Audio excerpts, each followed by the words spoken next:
All right. Hello, everybody, and welcome. Okay, so we're going to get started in just a minute. I want to make sure everybody who wants to join can get on. If you want to say hello in the chat, let me know where you're coming from today. That would be great. And then we'll get started soon.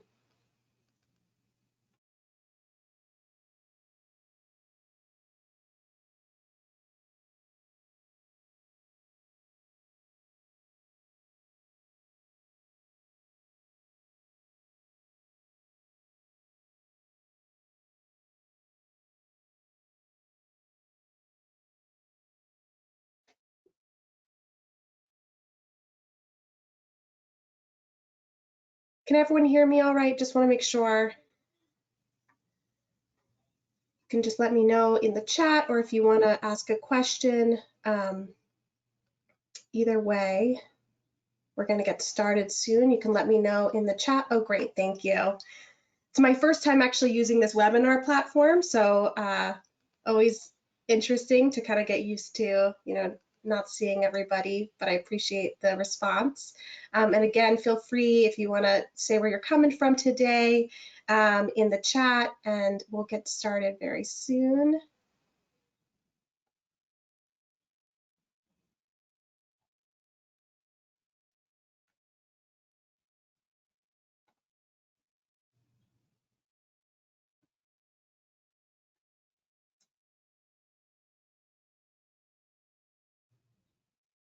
All right. Why don't we get started? And more people will hopefully join us as we move along. So hello, everybody. Good afternoon, and welcome to this webinar on building sustainable partnerships. My name is Joey Gollum. I am the Associate Director of Partnership Development and Engagement at Mentor New York. If you are not familiar with Mentor New York's work, we are actually a statewide affiliate of a national organization called Mentor that is working to fuel the quality and quantity of youth mentoring relationships for young people and close the mentoring gap, and really ensure that all young people have caring and intentional and impactful relationships wherever they live, learn, work, and play. And so we do this by providing training and tailored capacity building consultation services and technical assistance to programs, that any programs or organizations that are working really with young people from 6 to 27 years old across the state in both formal and informal mentoring relationships. So if you're interested in learning about Mentor New York and our work, you can check us out at mentornewyork.org. But just a bit about me. Again, my name is Joey, and as my title, Associate Director of Partnership Development and Engagement, suggests, I have been working with partnerships for a long time. I have been working my entire career in the nonprofit sector, and particularly in youth development, starting as an educator and then working to manage and develop and direct and sustained programs with nonprofits. But most of my roles have really specialized on building partnerships. And this has been often between nonprofits and schools, but also with government agencies and for-profit organizations and funders. So it's a topic that I really love and I'm excited to talk more about today. Logistics, I welcome you at any point to put some questions or comments into the chat. I'm definitely going to save a lot of time at the end for any questions, for people to actually unmute yourself if you're able to do that, or ask a question in the chat or question function of the webinar, so I can answer those. So we'll definitely leave some time at the end for that. But I would love to now just get a sense of how everybody's doing today. So I'm going to launch a poll that I hope people can quickly just select an answer here, just to let me know how you're coming into the space today. It's a Wednesday, hump day. Maybe you're feeling that kind of energy, or just feeling good, or over the summer. Although today I have to say it sort of feels like summer, but maybe you're ready, you're taking a vacation or something like that. So it's great just to hear how everybody's coming into the space. So we're collecting some responses.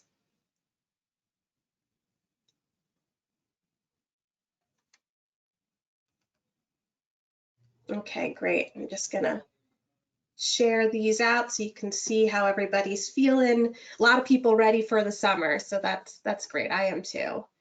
And I'm gonna launch one more poll here, which is I'd love to know when it comes to partnerships, you know, what applies to you, and you can check all that apply. Maybe you have very, you know, minimal experience. Maybe you're currently seeking a partner for a specific collaboration. Maybe you're in the you're in the negotiating phase, you have a partner in mind and you're sussing out, you know, how you're going to work together. Maybe you've been in an unsuccessful partnership before, a successful partnership, and so you're excited to continue that partnership journey.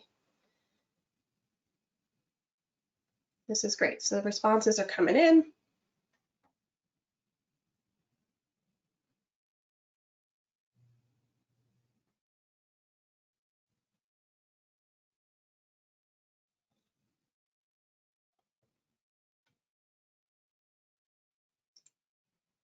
Awesome.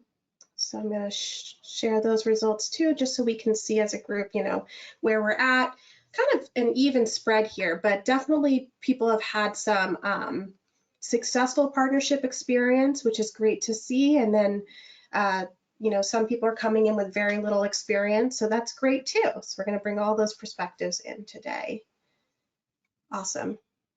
So just to start, when I say partnership, what are we talking about here? What are we going to be talking about today? So when you think about partnerships, perhaps you're thinking, you know, some things might come immediately to mind. So maybe you're thinking about a one-off arrangement or a contracted relationship where you are looking for a sponsor for a specific event, or you've identified a specific gap or need in your organization, and so you want to bring in a partner to fulfill that gap. So everything we're going to be talking today is going to be able to be applied to a whole range of partnerships, including some of those one-off relationships.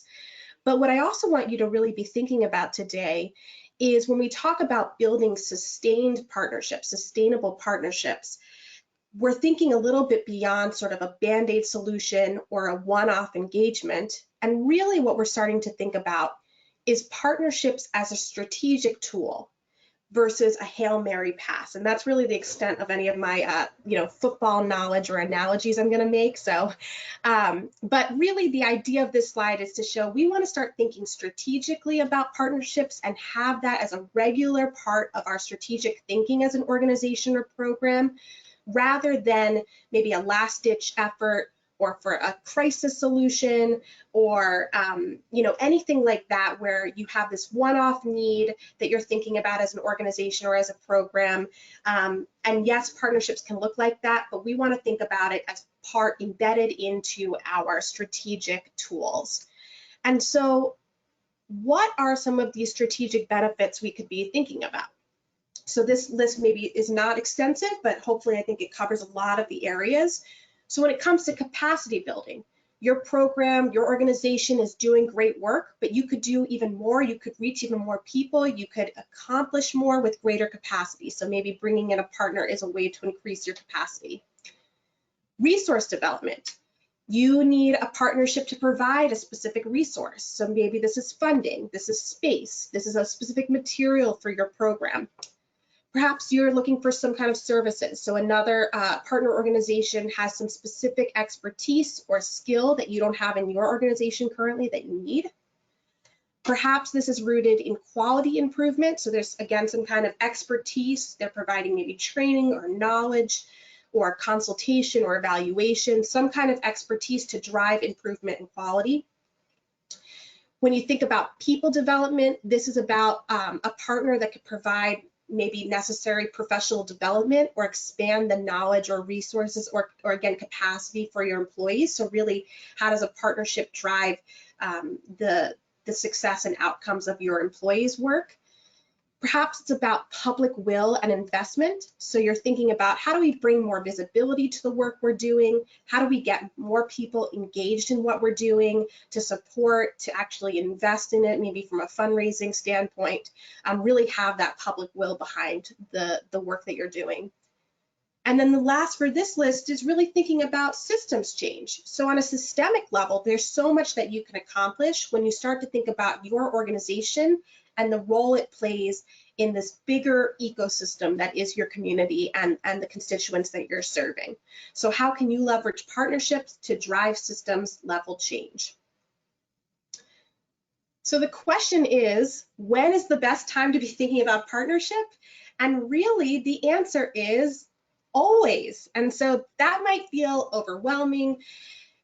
You know, you might be like, oh, there's no way that I can be thinking about partnerships all the time. They might not always be appropriate. And of course, in thinking about partnerships as strategy, there are specific times in your organization's lifespan when you are going to be very intentionally thinking about strategy. And so, of course, thinking about partnerships in that context is a great place to do that. But really coming into this webinar, I want you to start thinking about a state of mind where you're opening up your mind about the possibilities that partnership could bring to your organization or program. So it's about developing those relationships with your community stakeholders that may lead to new opportunities for your organization. So you can start to see possibility of partnership everywhere if you go into it with that mindset.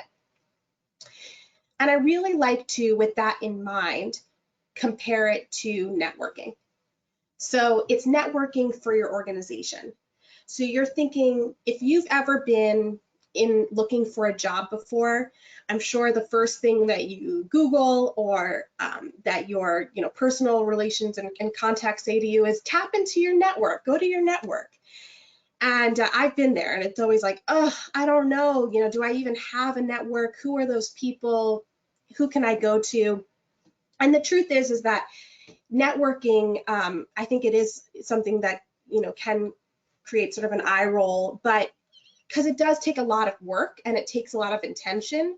But I also think that if you flip that and you think about, I'm really networking all the time with every single interaction that I have is potentially someone who can create opportunity for me, can bring exposure to the work that I'm doing, provide some social capital. Same way when we think about our mentoring relationships for our mentees, we want to create these opportunities too. And so really investing in yourself with that mentality of increasing your social capital, building some common ground, having some organizations or people in your network who you can ideate with, that you can share ideas with, that you can vent with about similar frustrations or pain points, and then really learn from each other is such a valuable thing. So if you think about that in the context of your organization, as you're putting your organization out there and you're really thinking about these opportunities and who these partners potentially could be in your network, these are all of the benefits that could come from having that mentality and really putting your organization out there in that way. So now with that framing in mind, that we have that foundation, here's what we're going to talk about for the rest of this session. And again, if you joined a little late, I'm welcome you to put questions or comments in the chat, and I'm definitely going to save plenty of time at the end for that. And also throughout the webinar, if you are thinking about specific opportunities that are coming to mind, or you have a specific partnership idea in mind, I would love to hear that at the end too. So keep that in mind for anything that this might trigger for you or ideas. But really looking ahead, we're going to talk about what are the types of partnerships, what does it take to establish a partnership, what are some predictive factors of success? So what are some key best practices that can be employed to really ensure that you're going to have a successful partnership? What are some current trends? So just a mindset to think about with the realities right now of coming off of 2020 and the pandemic and this virtual reality we're in. What is something maybe we've learned from this, this current moment? We're going to talk a little bit about collective impact, which is partnership, but again, thinking about systemically how we can achieve some of our goals through collective impact. And then finally, again, some lessons learned and some key takeaways from the partnership experience. Great. So to start with thinking about types of partnerships, this is actually a framework that I borrowed from sustainedcollab.org, and I definitely encourage you checking out the website. I put the URL at the bottom there. Sustainedcollab.org is actually a network of funders that are particularly interested in investing in collaboration between nonprofits, because they really value that what nonprofits are looking to achieve can be done even more with more impact together. And they have a lot of great free resources on the website, including, a template for an MOA, a memorandum of understanding or agreement, and other sort of resources if you're looking, for some tangible boilerplate things to use for your partnership development. But I liked this framework for the types of partnerships because we're going to be speaking to all of these today, really from these informal short-term partnerships. You're building a coalition because you're advocating for a shared goal. You're collaborating on a one-off project. You are all affiliated under a certain movement, or you have a shared objective or mission in mind. And then again, that collective impact model for systemic change that we're going to be talking about a little bit later.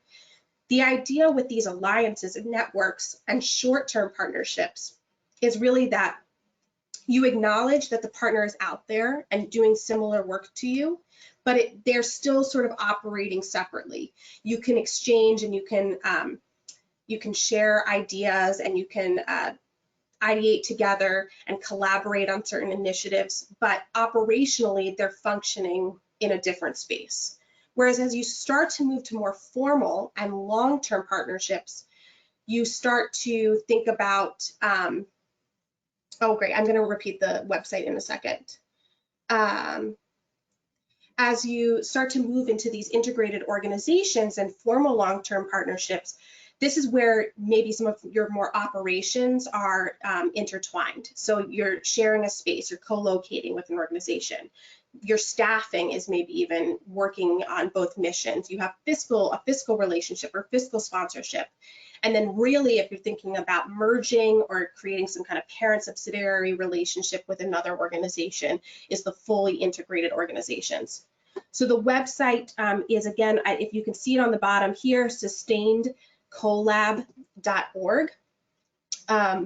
So check that out for some resources. Okay.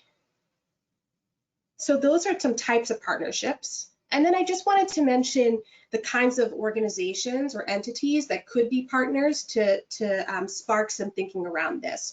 So you have nonprofits and CBOs, service organizations that are serving your community. Perhaps you have academic institutions, schools, or higher education that could be a great partner. Corporations, of course, for-profit. Maybe the work that you're particularly doing in your program with your youth is to create some workforce development opportunities. And so you want to connect with some for-profit organizations so that you can directly be providing some employment opportunities to the youth that you're serving. Government agencies, so thinking about how you can get elected officials or some of the public investment into the services that you're providing.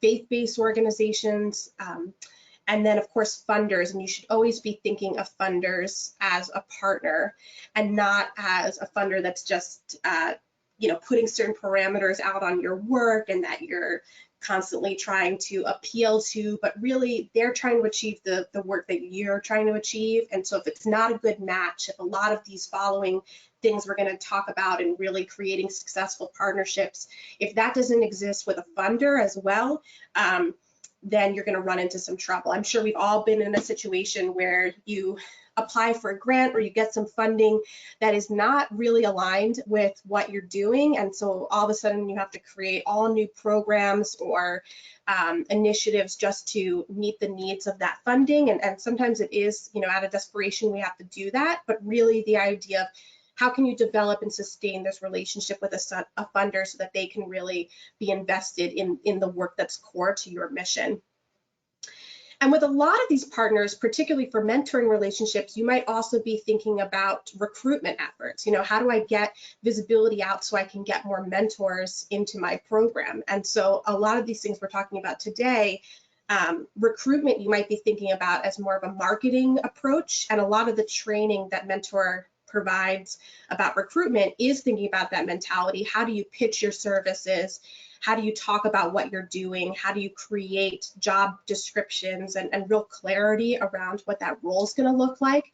But also thinking about it from a partnership standpoint, how can you create some of these authentic and sustained institutional relationships so that you're not having to redo that work every year, that you have a relationship with one of these institutions that then can be a source for mentors for a long period of time. All right, so approaching partnerships. What now? What does this process look like? So there's really 3 stages to this process. We're exploring, we're planning, and then we're implementing. And so this is what's really key. The explore and the plan needs to happen before the implementation. Plato said the beginning is the most important part of any work. So really the most important part of this work is what's going to happen before you're implementing this partnership, before you're actually doing the work with the partner. So what's this first stage of exploring? Well, the first stage is identifying. So really the important part here is you need to find the right partner to do this work with. So there's a few ways that you can start to explore. You can conduct a landscape or competitive analysis of your community. Once you start to identify potential partners, you should really ask yourself, are you serving the same population or need? What are the commonalities and what are the differences between the work that you're doing? This might be hard to see, but I like this as an example. It's really tiny, so I don't expect you to read all the little pieces, but this is from the Clark for Family Foundation in St. Louis region. And so they put together this ecosystem map that was looking at all of the factors in their community that were contributing to child well-being. So they have some things on here like teacher support and enrichment when it comes to arts education or STEM education, post-secondary education, social services, and health. And as you start to map that out from each of those hubs, they then have all of the various service providers and organizations that are doing that work. And so by building a map like this for your organization and starting to really identify what the ecosystem is, you can start to think about specifically for your mission and for the work you're trying to achieve, who are the players, what's contributing to the outcomes that you're seeing. And this will help to identify where your organization also sits in that ecosystem and can provide more clarity into how you can start to strengthen or scale the work. This is just a simple spreadsheet, but sort of a recommendation for if you create a database for your program to be thinking about partners and really getting all of your team members, employees, or team members on board with this work. You can have this as a living database that various team members can plug into to really identify what's the organization, what's their mission, what do they do, what do their services look like, does it align with the work you're doing, how is it distinct from the work that you're doing, what kind of opportunities can exist for partnership, and then what would that impact actually look like. So this is something that you can have living in your organization, and that as you start to identify new potential partners or organizations in this community ecosystem you have, plugging them in here could be a great reference point for you and your team. Great, so after you've done some exploring work and you are working to identify who that partner could be, next is to really assess, you've identified a partner, they seem like a great fit for your organization, but really next step is to assess, are they going to be the right partner? So you want to look at mission and vision compatibility. Maybe you're not looking to achieve the exact same thing with your mission and vision, but if they complement each other and they're working towards some similar, big picture goals, then it could be a great organization to partner with. Definitely alignment of organizational culture. So, this could look differently if you're looking at a for-profit organization, or if you're looking, for an organization that really operationally is very different from yours. But you want to really dig into, what does that culture look like? Are those shared values there? Is this an organization that we could sit down at a table with and really have some collaboration and partnership happen authentically to make this work? Past collaborations. Perhaps, we talked about before those sustained relationships and partnerships, you might have these, one-off sponsorship event or one-off engagement. Maybe your community had some kind of community day or festival or fair, and you interacted with this other organization and got to learn more about the way that they work. And those past collaborations are always great indications of how you might be able to partner moving forward. So that's always a great piece of evidence to look at when you're assessing the prospect here. Mutual trust, again, this aligns with culture. Is there mutual trust there? Is there a way that we can have some shared language and commonality coming to this work?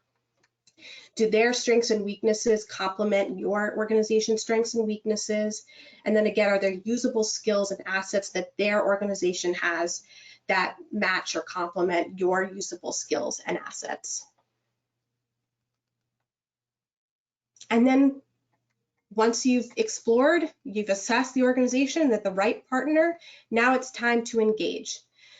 So a lot of times when I'm talking to people, this is of course the hardest part, right? How do I reach out? How do I begin this conversation? How do I start to pitch to this other partner that we want to work together? And there's really not a magic sauce necessarily. I'm not going to provide you today with a full script or email template of what to send. The second bullet here, I wrote, I noticed we have this shared goal. Do you have time to discuss? I think a simple cold call or an email is a great way to start to engage partners. But really, this first point is the most important part, which is that you need to consider their needs. So when we talked about identifying and assessing this partner, once you do that work internally with your organization, you actually want to step into that potential partner's shoes and ask those same questions of them. Are we going to be the right partner for them? Are we going to align with their mission and their needs? Are we going to further the goals they have as an organization? So then once you address those common goals and identify what those are, then you can start to reach out. And I really, I put this point of passion and common goals. So when you think about fundraising, or you think about, any kind of getting people engaged in the work that you're doing, you might feel inclined, and it's a natural impulse, to lead with passion. And that can go really far. I'm really passionate about this mission. I'm seeing the impact. And that can mean a lot to whomever you're talking to. It really can influence them and contribute to the way that they're thinking about your organization.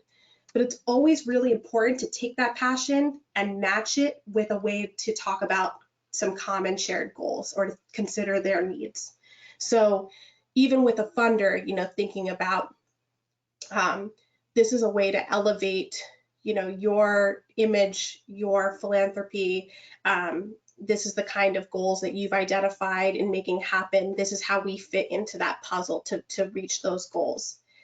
And really, with the approach, with the engagement, really approaching from a place of learning. So what you don't want to do is spend all this time with your organization fully conceiving, what this partnership is going to look like. You have the whole plan in place. You have the whole idea. This is what we're going to do. This is what they're going to do. This is how it's going to be great. You don't want to go in with that. You want to be open-minded that they're going, through the partnership, they're bringing their own ideas and thoughts and vision to this partnership. So you really want to approach from a place of learning, cultivate that curiosity. Do you have time to discuss when you're engaging in that conversation? Really learn what is top of mind for you right now? What are your goals? And then you can start to plug in where some of these plans could take place to bring that partnership to life. And then the last step for approaching this partnership is legitimizing it. So this is, what we're going to talk about next, but really putting it on paper, really articulating what those goals are, stressing why it's mutual. So really putting on paper, this is what we're hoping to get out of this partnership. This is what we know you're hoping to get out of this partnership, and then creating a project plan. And so we're going to talk about the pieces of the project plan, but really thinking about this is more than just, that MOU, MOA agreement where you're just signing and saying, oh, we agree to this, we agree to that. But you really want to think about, how are we working together? What does this partnership look like on a regular basis? And that's what's going to be involved in your project plan, not just a commitment of deliverables and due dates, but really what is the work going to look like?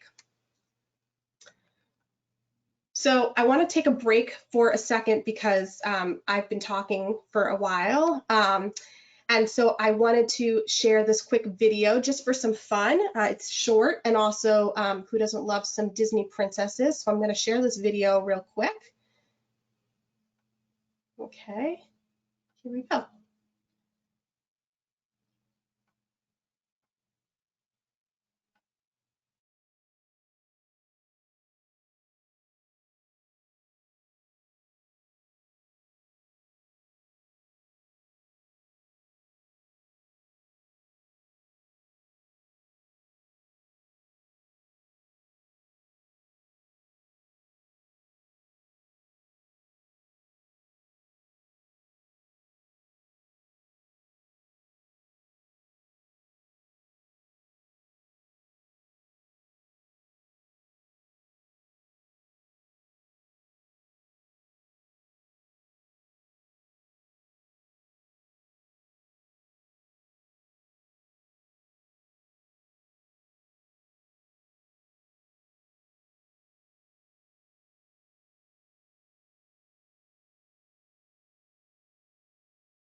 Okay, so that was just fun and short, and I've actually never seen that movie, I have to admit, but the reason I wanted to share that was because I just thought it was a fun example. I looked for a while to find a fun example of partnership, and the idea being, all of the princesses, all the characters there were able to bring their unique strengths and powers to that. And that while we didn't see it explicitly in that video, you could imagine to be able to pull that off to save Ralph, they had to coordinate, they had to communicate, they had to talk about who was doing what, where. So really that's the next piece of what we're talking about here. You may have, seen before, heard before, people talking about these like different phases of collaboration. How do you ultimately get to collaboration? And so they talk about, first you need to cooperate, then you need to coordinate, then you need to communicate, and then you can get to authentic collaboration. And the truth is, with partnerships, of course, those are levels. All of those things have to be happening all the time. And so not only do they need to be happening, but the more you can articulate how they're happening, or the ways that they're happening specifically, the stronger your partnership is going to be. So as you're putting together a project plan and you're starting to communicate to your partners how you're going to be working together, you really want to articulate in that project plan who the people are who are working on this, ensuring the right people are at the table. Do you have buy-in? Do you have the leadership on board? Do the leadership know how to work with one another? What is the purpose of this collaboration or partnership? So really aligning the why, the vision, and the goals for each partner. And then again, really talking through down to the details about how this how this is going to work effectively, what the structure and systems are going to work for this partnership. And so this is considering, we're going to be collecting data to measure our outcomes. So who's going to be collecting the data, and what platform are we going to be doing that on, and how are we going to be sharing that information? I'm currently working in a collaboration right now, and I'm sure this is a scenario many of you are familiar with. We came into the collaboration and there was a ton of energy behind it, lots of excitement. We're going to do this together. It's going to be great. And as the weeks have progressed and we've continued to work together, now the real work is happening. And we're starting to discuss some things, and there needs to be some decisions made. And the problem is that we never discussed in the beginning, or the leader who is leading this partnership never outlined in the beginning how these decisions were going to be made as a group. So we keep meeting, and they feel sort of like waste of time, meetings, because you're meeting and everyone's discussing something, and then we say, okay, is a decision really made here? Who's taking the lead on this? So that's one of the things in a partnership you really want to emphasize beforehand about what those dynamics are going to look like and what that process is going to look like, so that you can actually have some outcomes. Great. So some other predictive factors of success. So first and foremost, centering the needs of your community. So again, we talked about this last-ditch effort, this crisis solution. You need something, you need some capacity, you need some help, you need some more partners on board. And sometimes partnership seems like the best solution, but if you're not really thinking about what this is going to mean for your community and for the stakeholders that you are serving, the constituents you're serving, then it's not going to be the right partnership, right? Really thinking about, is there honesty, trust, and transparency with this partnership? So you outline all these conditions for how you're going to work together, but what is it actually going to look like? Is the trust and transparency there? What is the dynamic of this conversation? How are we building culture among these partners so that we can have these honest conversations? So when things are not going right, do you have the foundation of trust there, that you can come to the partner and say, this is not working, we need to re-envision this? Evidence of success, we talked about this before. If you have had a collaboration or a previous engagement with this partner, if you can pilot something, not take something immediately up to scale, but trial it first, that could be a great predictive factor of success, because you can say, okay, we know how this works, we know what this dynamic means now, and now we can start to scale it. Sometimes bringing in a third party, a consultant, someone with someone who's objective to help facilitate the partnership can be really key. So especially if you're moving more into these really long-term integrated organizational partnerships, if you can bring in a consultant who is objective, who can navigate those power dynamics, who can really bring to the surface what the different partners are saying, so there isn't any, awkwardness about that, that can really help. And then the last thing on this list is internal clarity. So it's really important from a strategic point that not only do you have all these pieces in place with your partner, but really that you get your organization and your program in shape and ready to do the partnership. So what does that look like? So for internal clarity, you want to think about, do you have buy-in from your team members and staff? So if you're considering a partnership or bringing a partner in for any kind of work, you want to start to talk about that and lay the groundwork and the idea of that pretty early on with your staff, so that they're prepared for it, so that you have that buy-in. You want to make sure that it's really aligned with your strategy. So again, we talk about that it's a strategic tool. So you want to start to think about how you're going to communicate that this is part of your 3, 5, 10-year plan as an organization, because ultimately you're going to want to probably elevate these partnership opportunities to your board or to various stakeholders or to funders. And so if you can align it with where you see your organization and going is going to be very important. Perhaps you've heard the phrase before, it takes money to make money. Well, it takes capacity to build capacity, unfortunately. It'd be great to bring in a a partner so that you can expand the kind of work that you're doing and have larger impact. But if you don't have the internal capacity to actually make that partnership happen, someone who can invest time in those relationships, in really being the point person for all of the operations that you have agreed upon with your partner, then it's not going to work. So you need to invest some staff capacity to actually be able to drive the partnership to success. And then with the capacity, you're also thinking about resources and funding. Do you have the appropriate supports in place so that you can actually make this partnership effective? All right. So what I wanted to talk about here is we're coming off of an unprecedented year. I mean, everything that I think I could say about this year is going to sound cliche. You know, we're in a new normal, whatever that looks like, however you want to call it. And so I mentioned before the sustainedcollab.org, which is, again, some funders, a network of funders really interested in investing in collaborations between nonprofits, because there is this understanding that what organizations are trying to achieve, they can do with even larger impact if they are properly set up with partners, right, for real systemic change. And so as we're starting to look into how we're going to get some funders' attention to support some of these relationships and partnerships, really thinking about what are some new trends or new ways to think about this. And this is the key one that I wanted to share, which is that you might be in a place with your organization where things are really rough. You had to reimagine what all of your programming looked like this year due to COVID.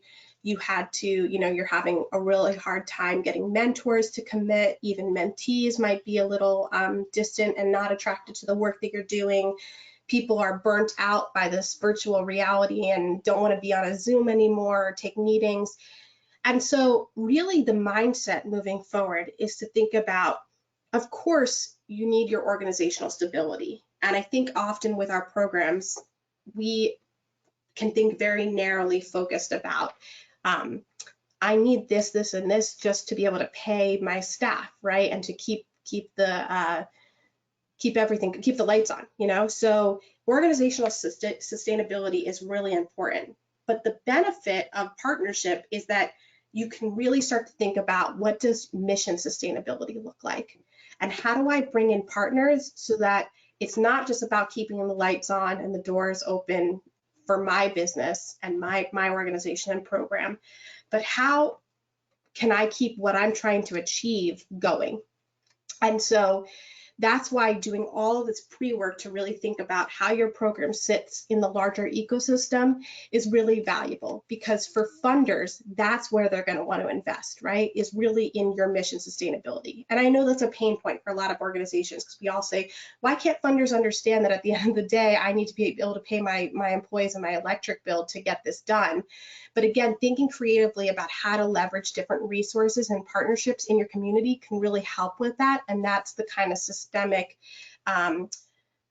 change that these funders are often very interested in investing in. So that's just something to think about, is shifting the mindset from organizational sustainability to really mission sustainability. And so with that in mind, I wanted to just quickly talk about collective impact. So perhaps this is a framework that you're familiar with before, but the idea with collective impact is that you can have a lot of organizations, again, really specializing in what they're good at and bringing what they're good at to the table, but they are operating with a common agenda. They have some shared measurements, some shared metrics for how they're measuring success. They have some mutually reinforced activities, so they're all sort of operating under the premise that they're trying to achieve the same thing. They have continuous communication to reach that goal, and often there's a backbone support organization. There's sort of this lead organization that's helping to facilitate this collective impact. And so when you start to think about what some of the goals are for your program, and if you are, you know, a mentoring program and you're hoping to create some powerful relationships for your young people, you're hoping to maybe, again, get some academic outcomes for them, positive academic outcomes, maybe there's some mental health, you know, outcomes that you're hoping to see. All of those, you want to think about what are we doing systemically to really create change in our community, so that before our program even has to take place, we're setting these young people up for success, right? So how is the school involved? How are the for-profits really helping with this? How are the government elected officials really thinking about how they're contributing to this? So all of those factors is what you want to think about if you're thinking about collective impact. And so that's a great framework for thinking about, you know, taking partnerships to the next level, because when you can start to engage those community partners really around that common agenda, it can really help to support what your work is and elevate what your work is in that larger picture. So I wanted to share another video. This is from this is actually it's a relatively old video. It's from 2014, but I thought it was a great example of a collective impact initiative. And Shakima Fulmore Townsend is the president and CEO of the Philadelphia Youth Network. This is not an organization that I or Mentoring New York necessarily has an affiliation with, but this was shared by the Collective Impact Forum, which is another organization that specifically dedicates resources and support to helping organizations with communities with collective impact initiatives. And so Shakima here talks about some of the key learnings from their initiative, and I thought it was a great example, and again sort of reinforces some of these ideas of what really makes a great partnership, and particularly in thinking about collective impact. So we'll show that.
Great. So some of my key takeaways from hearing Shakima talk, really emphasizing again that it takes time, that this is a real, commitment to this effort.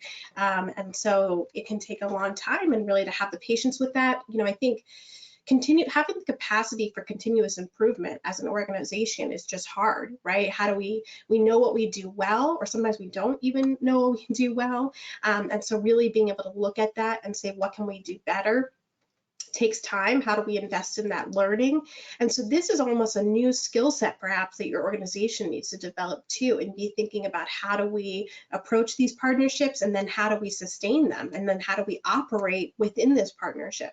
So that all takes time. So giving yourself the the benefit of the doubt to really be able to learn and practice that and engage with that, and being transparent with your partner about that too. We're going to go into this and we're not going to do it perfectly right off the bat. So let's give ourselves the space to really develop and learn from this, and revisit it and see where the pain points are. And that's about, again, creating that mutual trust and understanding, and that culture of really being able to embrace where it's difficult. Shakima talked about shared language. So again, that's really important in developing these partnerships, and thinking about how to sustain that over time. Is what is our shared language? How are we embracing some of these pain points and then fixing them together? And then really letting the whatever organization is doing something the best, really letting them do that and bring that to the table. So that is some practice in sort of delegating and sharing the responsibility, that can really help to achieve these common goals ultimately. So let's see, I want to play it again. Let's move on.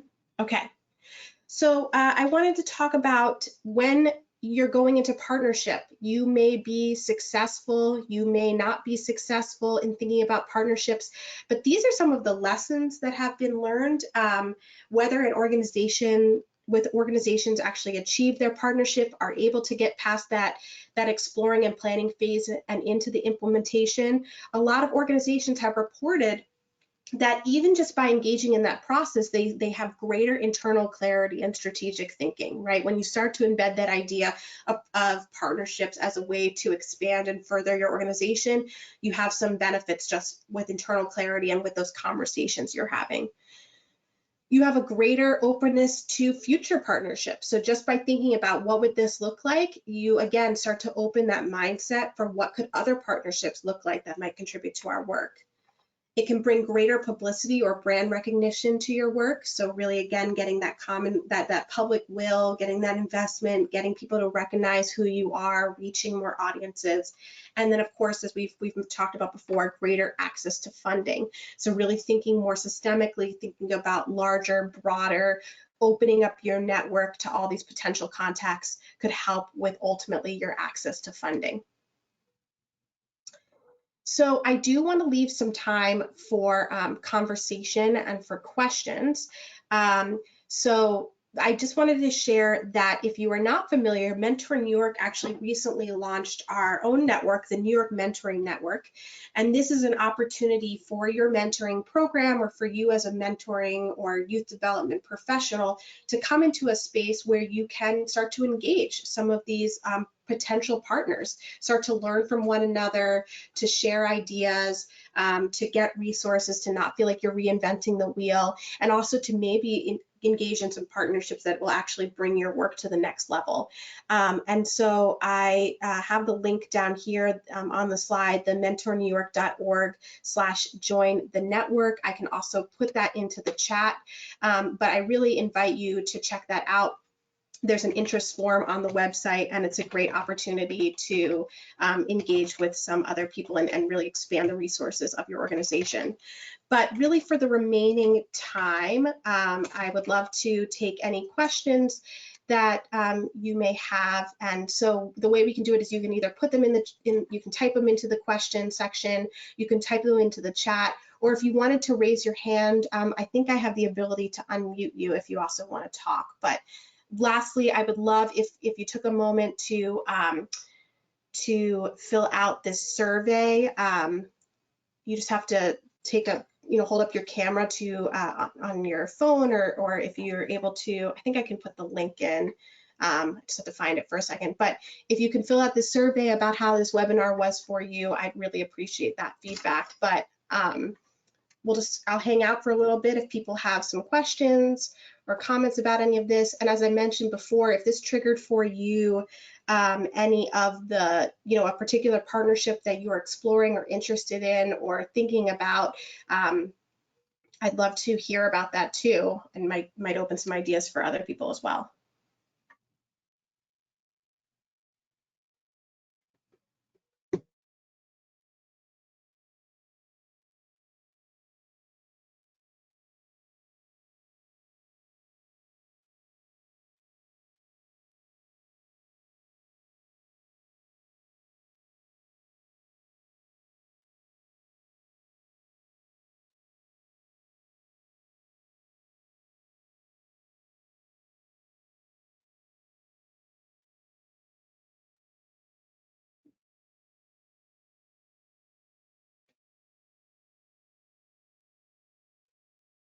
Let's see.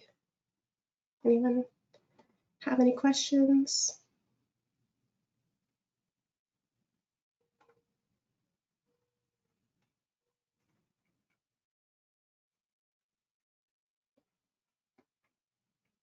Oh, Linda, I'm gonna unmute you, see if this works. Oh, it looks like you're self-muted. I don't know if you're able to. I got it. Can you hear me? Go ahead. Hi. So I'm literally just starting out, like just trying to get paperwork and everything. Linda, did you have a question? Yes, can you hear me? Hello. My mic is on. Let me see if I can hear me.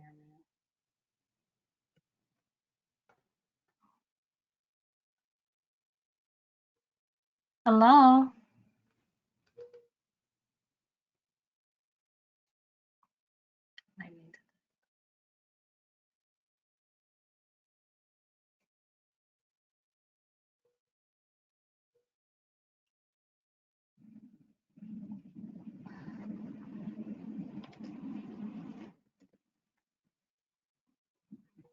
Okay. Let's see. Hello. I am able Hello. to, it's pretty quiet here, but I hope that this was useful. And I'm always here if I'm putting the Survey Monkey link in the chat now. I'm always here if people, if you want to reach out, if you, I can hear. We can hear the participant, but you can't. Oh, that's so strange. I'm sorry about that. What's going on with my sister? I'm so sorry about that. I don't know why that's happening. If anyone's able to write the chat, to write the question in the question, that might help. I really apologize that I don't know why I'm unable to hear you. Let me see if I can figure that out on my end.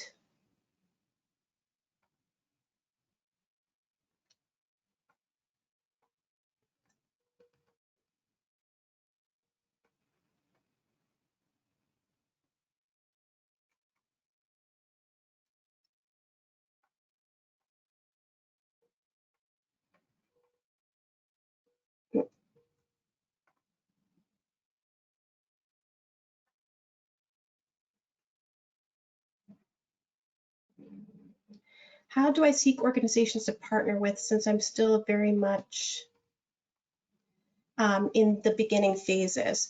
Great, yeah. So really, if you're in the beginning phases, I mean, it's, we talk about that identity phase, identifying phase, the exploring, and then the assessing the partners. So what I really encourage, again, is thinking about what is the ecosystem around what you're trying to solve. I don't know if you can share a little bit more about if you're a mentoring program, or if you're working, with a school, or if you're trying to recruit mentors, but you really want to think about, if I'm trying to if I'm trying to create certain outcomes, oh great, you're a mentoring program.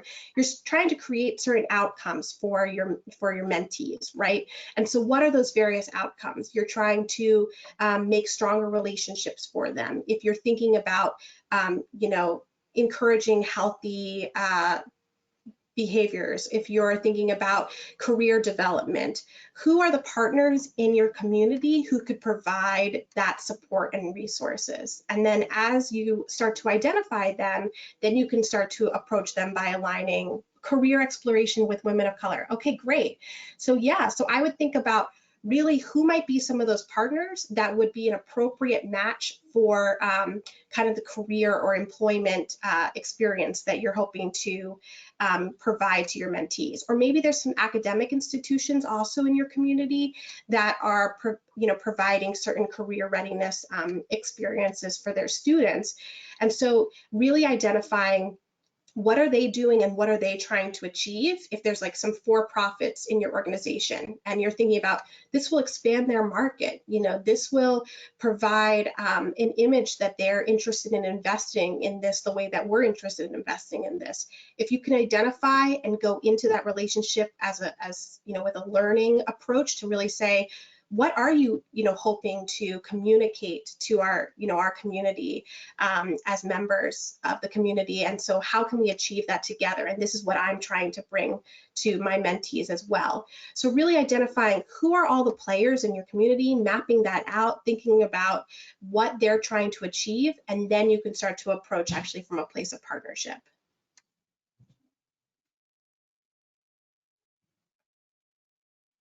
Sorry that the sound didn't work.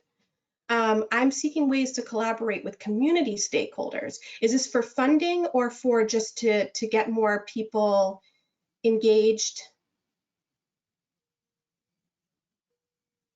I think it's the same way. You know, when we talk about recruitment, a lot of times we're thinking about what are those like central nodes, right? Is if we want to create some sustainable sources for recruiting mentors, you can think about, is there an organization in my community where if I can meet just one person that's going to tap into that whole network of people, that's where I want to be, right? You want to get a seat at that table. So it's the same way. It's identifying who are the players in your community that are the stakeholders. Are they on the school board?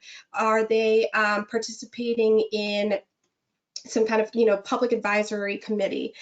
So if you can identify where those people are, what they're engaged in, is it the the local business community?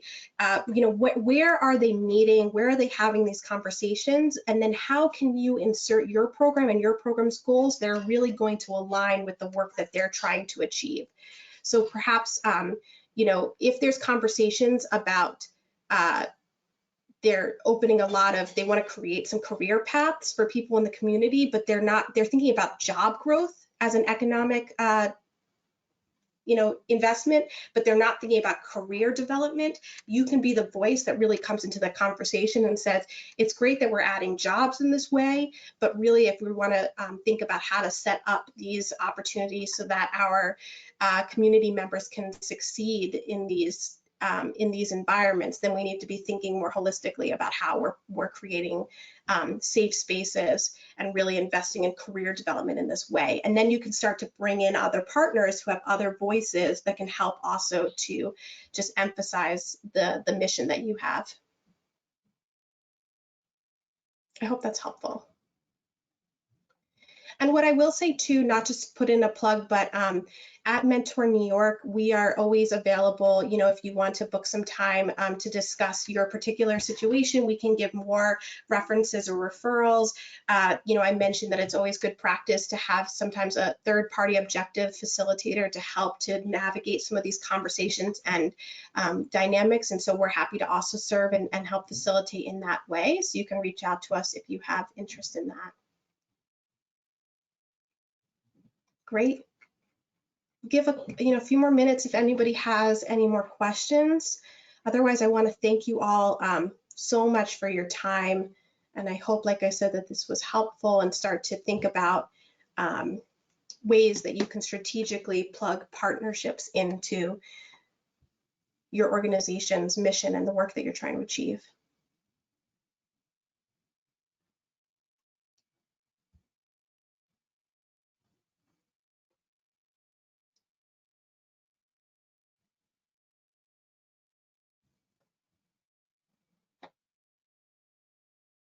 Yes, we do have all of our webinars are on our go-to stage, and you should receive an email as a registrant. You should receive an email with the recording.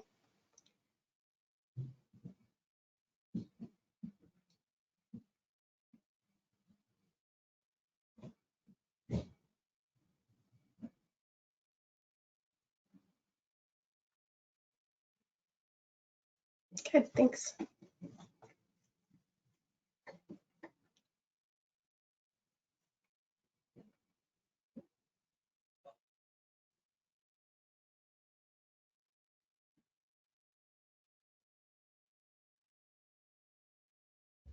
All right, well, I'll just give this a couple more minutes for any lingering questions.